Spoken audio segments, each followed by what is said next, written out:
was set.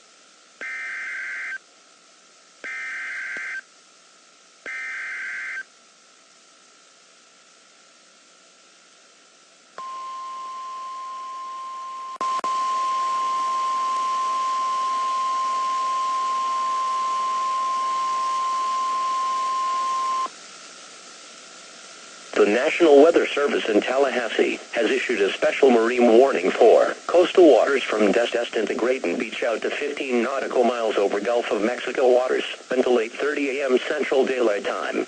At 7:56 a.m. Central Daylight Time, the National Weather Service has detected a thunderstorm, producing strong winds 34 knots or greater over coastal waters from Destin to Grayton Beach out to 15 nautical miles, or about 6 nautical miles south of Maraimer Beach, moving northeast at 15 knots. Mariners can expect strong winds, high waves, dangerous lightning, and heavy rains. Boaters should seek safe harbor immediately until this storm passes. Thunderstorms can produce sudden waterspouts. Waterspouts can easily overturn boats and create locally hazardous seas. Seek safe harbor immediately. If caught at sea, move away from the waterspout at a 90-degree angle from its apparent motion.